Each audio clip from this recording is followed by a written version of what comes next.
Hey guys, so I want to take you through a game that I played earlier on today, and it's an example of the Scandinavian Defence, which I'll take you through.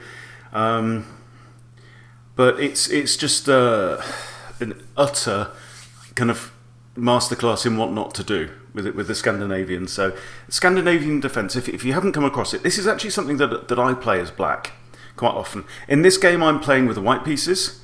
My opponent's rated 13 in the 1300s.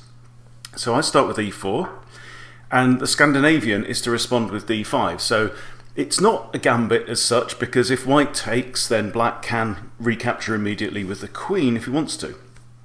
There are other ways of playing it as well. So in this game I capture, which is not a bad thing.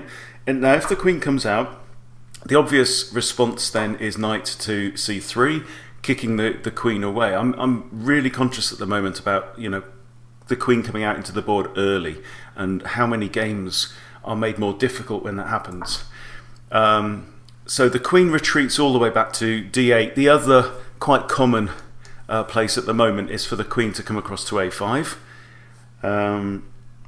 So then I continue with development, right? So what I've got is I've got a development advantage already. My knight is out into the board. Black has no development whatsoever, because the only pawn that black has moved has come off the board. So I figure, let's double down. I've got ideas of maybe moving the queen to f3 and attacking f7 at this point. Black prevents that with an e6 push. But for me, I think this is a bit of a quiet move. It's also trapping black's light squared bishop. So I think let's carry on. Keep the development going. So if you look now, how many squares in black's side of the board my pieces are looking at or controlling. There's quite a few, right? Black is not controlling many on my side of the board. Only this dark squared bishop is really looking at my side of the board, and that is queen's looking there. So in terms of development, in terms of control of the board, I'm already ahead. Black then makes another slow, tentative move. I guess the idea is to play b5 next and try and kick the bishop away, but really what black should be thinking about is bringing some pieces out into the board. Okay, so I decide to castle, get my king to safety, and now see how far ahead I am in this game. Now this game actually only goes on for a few more moves, because black really collapses at this point. What's this? Another very painfully slow move. So I decide to push ahead and play d4. I thought about playing d3 instead, but I figured this pawn is defended by the knight and by the queen, so why not push on up the board, maybe challenge this e6 pawn. Black finally decides to develop a minor piece. I've got 3 out in the board already. Black only has the 1 now. And then I move my rook across. This is quite often a very, very useful move to consider, particularly when your opponent hasn't castled yet. If you've castled kingside, move that rook across into the middle 2 columns, line it up with a king, and potentially it could cause problems, as you will see very quickly for black. Black makes another pawn move, which I think is a mistake. I mean, my bishop can come straight back to b3. So this is not aggressive. This is not weakening white's position in any way. It's just a prod, right? So black hasn't gained any advantage, hasn't gained time, hasn't gained the initiative whatsoever. In fact, you could argue that my bishop's position has now improved, because it's now defended by a couple of pawns, whereas it wasn't defended before. Black plays bishop to b7, eyeing up the knight that is in front of my king. So I guess they're thinking that if this queen ever moves, then capturing the knight would force me to recapture with g2. They're exposing my king, so you can see the thinking there. And this is move 9, and there's only 3 more moves left in the game. So, the situation now is, it seems as though this square d5 is actually attacked now by 4 pieces and only defended by 3, right? However, the pawn on e6 is pinned to the king. That pawn cannot capture because the king would then be in check because of that rook move. Okay, so pushing the pawn up the board, 3 attackers, 3 defenders. Okay, so let's say, you know, knight takes, bishop takes. Queen can't recapture because then queen takes queen. So black cannot initiate that set of exchanges.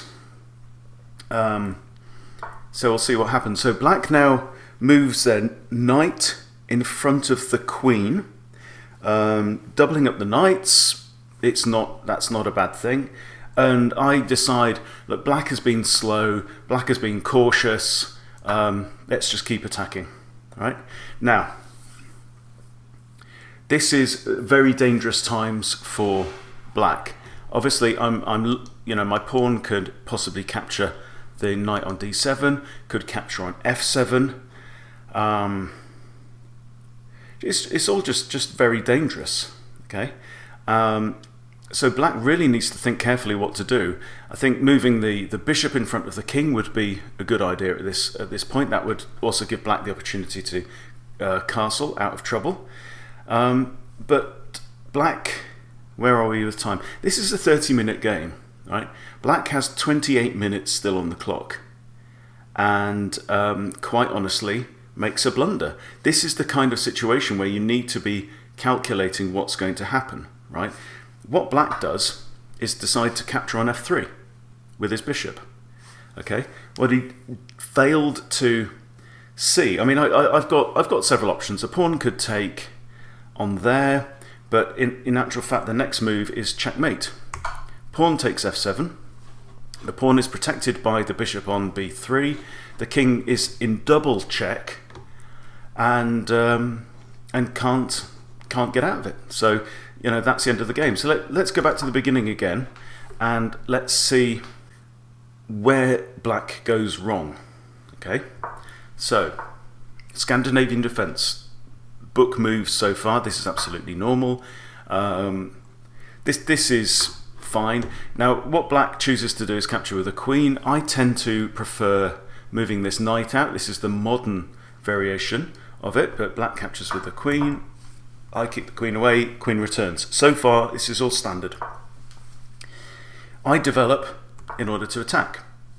Black plays a slow, quiet, defensive move. Instead of developing, I develop a piece. Black plays another slow, quiet move. Right. So that right now there's no sign of the impending terrible collapse that happens. I castle, which brings this major piece, this rook, potentially into the game. Now, so I think these pawn moves are clearly mistakes. I think black would have had many, many more options if they'd brought out, say, the knights, or even move this bishop out. Then the king would have some space. So there's no thought about king safety right now. I've already castled here on move 6. Black is nowhere near castling and getting his king safe. Now the attack starts with d4. Black does develop one piece. The attack continues. This is a fairly quiet move. This is really a kind of a non-attack. And it seems like black has really no thought of defense at this point. Okay, there's the pinned pawn. That's what I'm going after. This again, what he's doing is actually cramping the king in, and enclosing it, enclosing the king at this point. I capture. Black makes a blunder, and the game is over. Okay, so what do we learn from this? Again, it's all the simple stuff. Get your minor pieces out into the board where you are controlling the board. That then gives you attacking opportunities. Right? This is what chess is all about. And in the end, on move 12, we have checkmate, which is quite remarkable. So again, we're just reminding ourselves: get your king to safety, get your minor pieces out into the board, and you will have more options than your opponent. Simple as that.